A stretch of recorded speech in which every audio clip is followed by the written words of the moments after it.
Hello there. Happy Wednesday. I'm Beverly Hosford. This is Erin Nitschke. We are live with the National Federation of Professional Trainers, a personal training certification company. And today we're going to talk about sleep disorders and sleep deprivation, which are two pretty important topics for those of you that are trainers or you're working with people that exercise, because as we know, sleep is like the best way to recover from exercise. And if you're not sleeping well, it can be an issue. Back in the fall, we talked about ways to sleep better. If you're still having trouble sleeping better, there's a possibility that you have a sleep disorder. So if you're just joining us, say hello. That's why we're on the live show, so that we can say hi to people. And how are you today, Erin? I'm good. I'm happy that it's halfway through the week. It's midterms for me right now, so it's crazy. It's a little nuts, but yeah. I'm going to go ahead and tweet the show out and share it on Facebook. So if you know anyone or you think some people might want to jump in and hang out with us today, please just go ahead and click the share button on the show and get some people joining us and say hi, tell us where you're from. And we're going to roll right into our topic today. So sleep deprivation, why is it a problem? Aside from the fact that when you're deprived, you're cranky. So sleep deprivation can be an issue that we may not always realize. There's a lot more to it than just like the fact that you're cranky. So if you're not on a regular rhythm, your melatonin doesn't release at the same time every day. And when melatonin doesn't release at the same time every day, which is a sleep hormone, other hormones also get thrown out of whack, like cortisol. Cortisol should be spiking up in the morning. It should be a natural cup of coffee.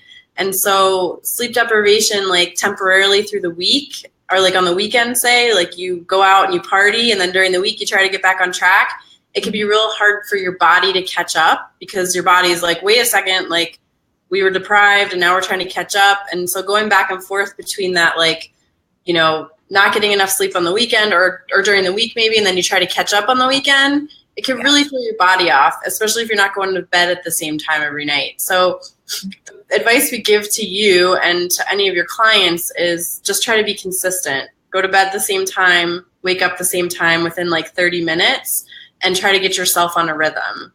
Now, if you're still sleeping, like 8-9 hours a night and you're not feeling like rested, that's where we're going to get into these couple of sleep disorders and a little bit about how personal training might be able to help a sleep disorder or hurt a sleep disorder. And so, yeah, those are my thoughts about sleep deprivation. Erin, do you have anything to add about why sleep deprivation is important to know about? Because, well, just one, like it will impact all of the fitness goals that your clients are wanting to achieve. That's, sleep's kind of the secret ingredient, to really progressing through anything. And like you said, touching on the hormones, they're all going to get thrown out of whack, and the body functions best when it's in sync, when it's got its natural rhythm at play. So we can do a lot of things to help it, but naturally, I think just the lifestyle that we live, we do a lot of things to hurt it, or at least negatively impact it in such a way that it's kind of that roadblock to you trying to progress yourself or to get your clients to progress. And I liked what you said about the natural cup of coffee. The one habit that I think so many people we can observe, that's that morning cup of coffee, and they get up and that's the first thing that they do. But really, we should wait till about 9 or 10 to have that caffeine, because otherwise it will disrupt that natural pattern that your body has when it's releasing cortisol. So yeah, it's important to catch those Z's. It's something we've heard about all our lives, but I think more and more research is coming out now, and maybe it's just being a little bit more respected in terms of what really happens to the body when it doesn't sleep, when it doesn't rest. Mm-hmm. Yeah, totally. Yeah. I agree with you. So one of the sleep disorders that we're going to talk about today is restless leg syndrome.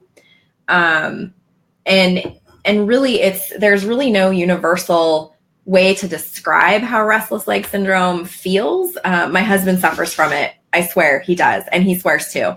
But it's kind of that, really, it's prevalent at night. So it's kind of that creepy, crawly flesh feeling is what people describe it as, or like the sudden need to move your legs or get up and walk it off or stretch or whatever.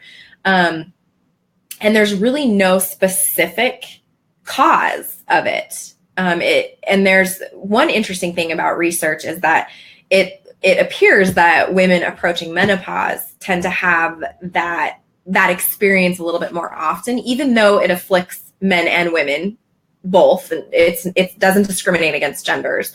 But women approaching menopause seem to experience this at pretty high levels. And it's thought just because of that hormonal landscape is starting to shift for them.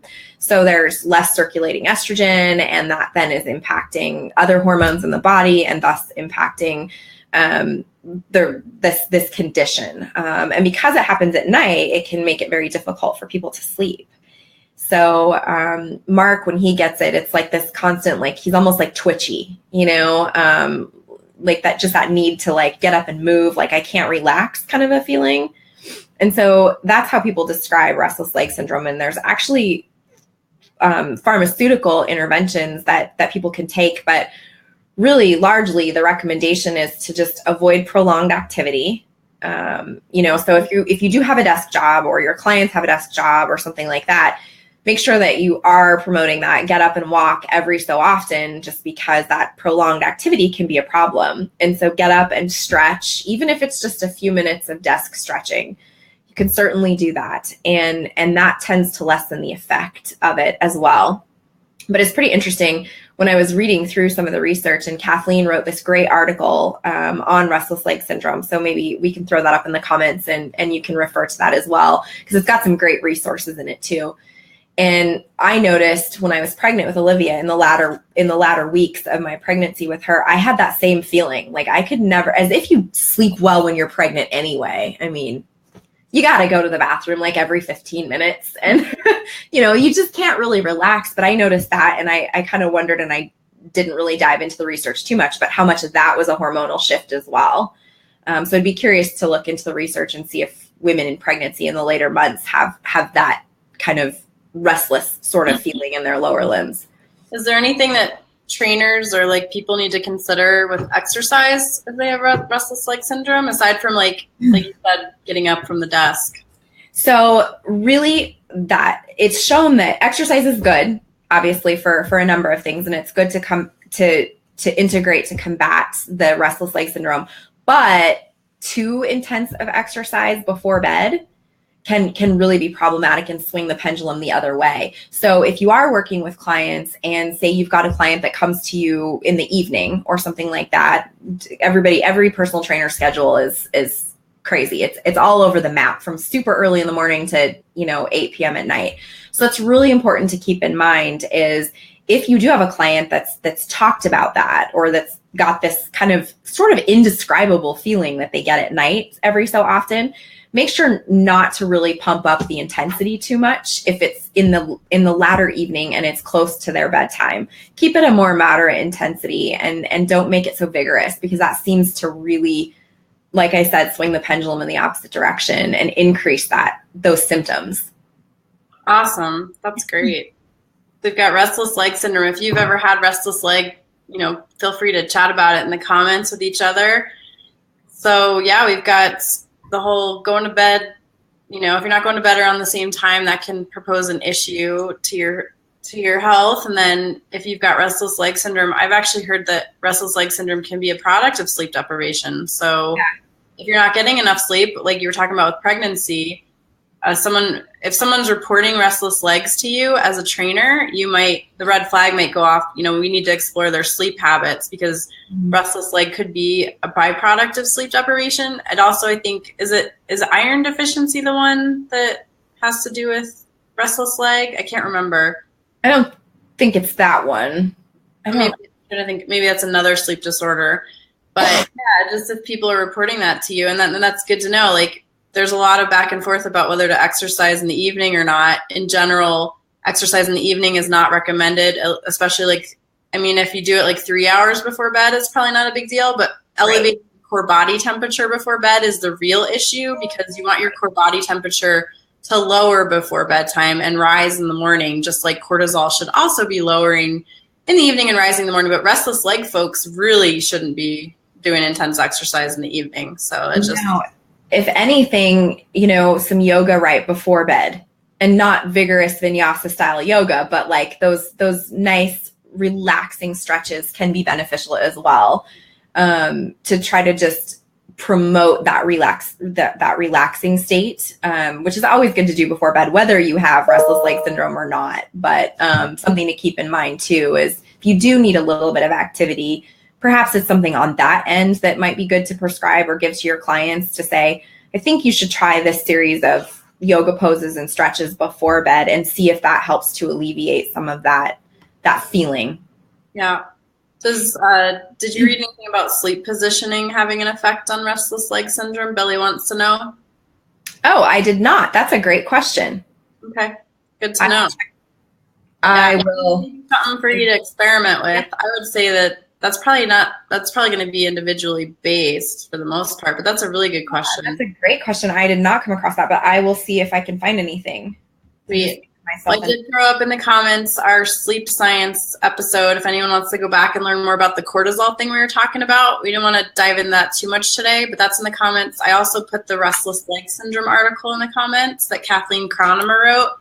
And I'm going to toss this next one in there that we're going to talk about right now, which is sleep apnea. So let me just throw this up in the comments. So if you're looking for more reading on any of this, the comments are loaded with these articles. So sleep apnea, I've actually been experiencing a temporary version of sleep apnea these last 3 weeks, as Myra so nicely pointed out in an amazing blog that she wrote, because her kids had strep last week, and I've had a cold that's been lingering for a couple weeks, and I've found myself kind of like, I needed to sleep more, and I've been waking up a little bit less rested than usual, and I've been waking up like gagging during the night so I kind of feel like I'm getting a little bit of a view of what sleep apnea is like. So sleep apnea is when your tonsils or adenoids are enlarged, and so you can't breathe as efficiently while you're sleeping, and especially when we're sleeping, because our head is back, it can like close up the throat even more and inhibit breathing. And so you have sleep apnea if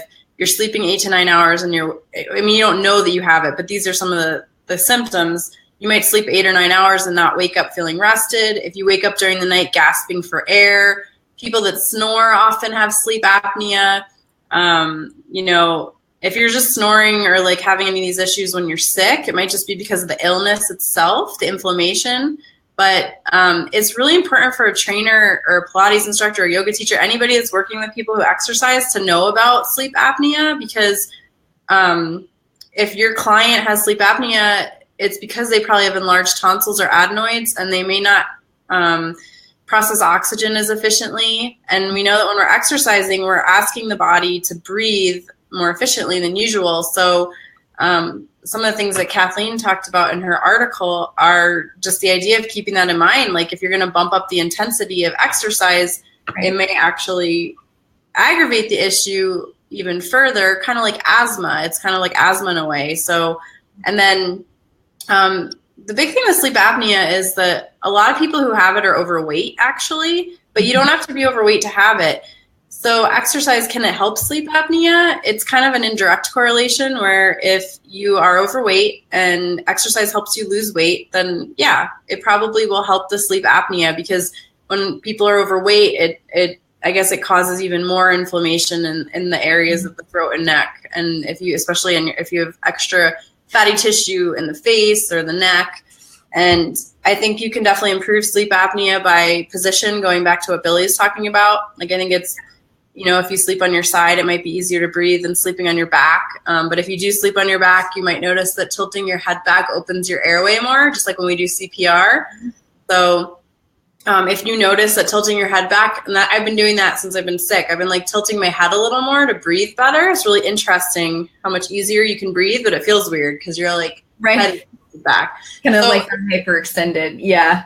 Yeah. And so if you have a bed partner, you might notice them snoring, or you might notice them sleep with their head back, or they might gasp for air, or they might sleep, you might notice that they're grumpy even though they've been sleeping well. And again, that could be a product from being sick as well. Right. Yeah, it was kind of funny. Right before the show, I was scrolling through just Twitter and I came across this article from the Cleveland Clinic that talked about sleep apnea. And I just thought it was well timed considering our discussion was planned for that, one of those things today. And one of the things that it said was, I didn't have time to print it off, but sleep apnea impacts 21 million Americans and can lead to high blood pressure, heart disease, and stroke. That's a pretty significant, I mean, I don't know how often we connect the dots between like poor sleep leading to all of these other things, you know? So I think it's important to keep that in mind, that it's clearly a widespread issue, 21 million Americans. Yeah. And those are all, I mean, they're afflicted for different reasons. You know, maybe it is asthma, maybe it's overweight, maybe, you know, whatever it is, maybe it's an anatomical thing. But I thought that was a really staggering statistic. And it sounded like in this, and I'll post this in the comments as well so you can see the article, but they were talking about different ways to treat sleep apnea because there is a machine that people can use, but so many refuse to utilize it. So their sleep apnea never really gets corrected or addressed. So I thought that was a really interesting and fortuitous kind of finding given our conversation today, but I'll post it because it does have it has a video with it as well. So people could be interested in watching that. Definitely throw that in the comments for further reading. So yeah, just to circle back on what we were chatting about today, you know, sleep deprivation is a concern for people who are trying to help others lose weight or tone muscle. Because if someone's not getting enough sleep, it could be because they have an irregular sleep schedule, which could throw off hormones. Like, you know, especially if cortisol is thrown off, it can definitely affect weight loss efforts. Mm-hmm. And if you're throwing off melatonin, you might also be throwing off other hormones as well, because melatonin is a major hormone that it works with the circadian rhythm, which again, you can go check out our sleep episode if you want to learn more about that.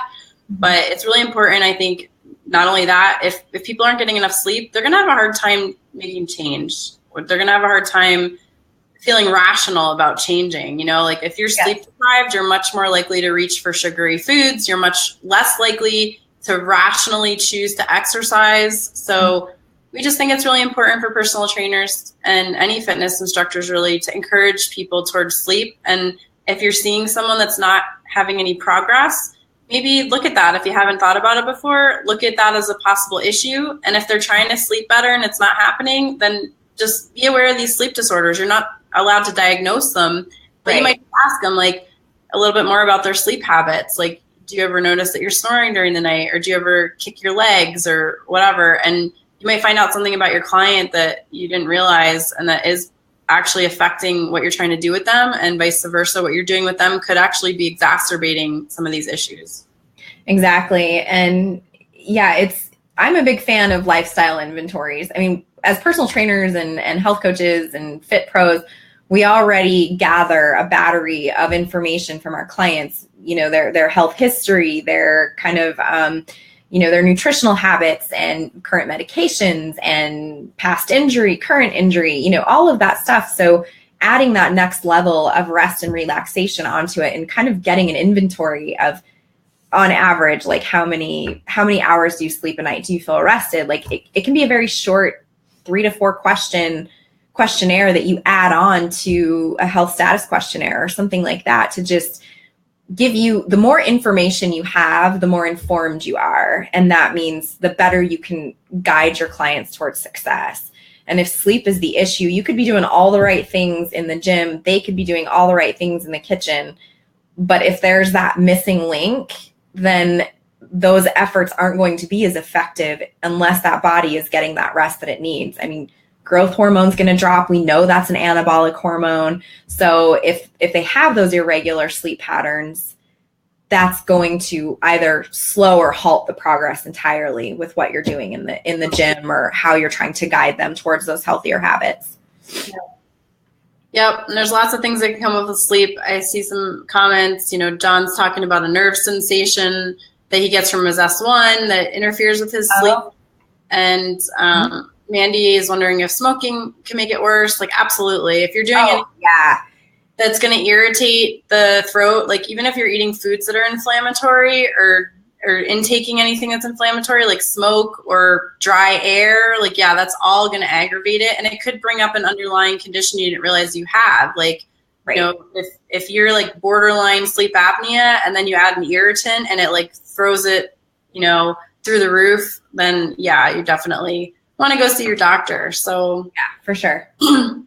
Well, thanks for joining us today, guys. We're going to wrap it up. Please explore those articles in the comments if you want to learn more about what we're talking about. And we'll be here next week. We're going to talk about energy next week, how to boost your energy. You know, of course, sleep is one of the best ways to boost energy, but when you're awake, there's some ways to boost it too. So We'll dive into that next week. And thanks for joining us today. Yes, thank you for your questions. Mm-hmm.